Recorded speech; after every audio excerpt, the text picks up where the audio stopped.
number of factors, number of different reasons, and ultimately every client that we speak to has a combination of the same has a combination of the same reasons. Some of them might be higher up the list than others. Ultimately, number one is always the health, safety, well-being and confidence that they can provide to their staff returning to the workspace, whether that be in hospitality or in an office environment or leisure or any sector, any industry. Staff want to feel safe. They want to feel that they're working in an environment where they're protected and they're not putting themselves at risk.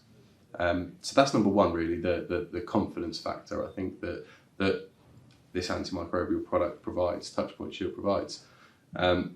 Number two, and it's really sometimes I think overlooked a little bit, but all of these things cost money, and not every business has done particularly well, unfortunately, through the pandemic, through no fault of their own, and lots of businesses have suffered.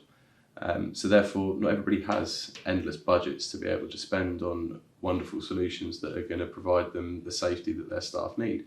And in fact, a lot of our clients, a lot of people that we're talking to have employed regular touchpoint cleaning, whether that's hourly or additional cleans on a daily basis, whether 2, 3, 4, 5 times a day.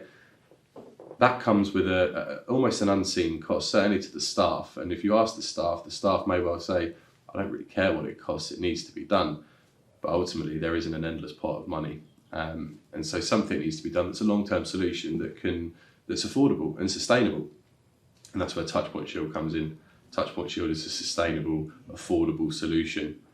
Yes, there is a capital cost to install it, but that's it. There is then no ongoing cost that's going to be spent on a daily basis, a weekly basis, or a monthly basis. So we've achieved some significant savings for some of our clients, and it's been very, very well received.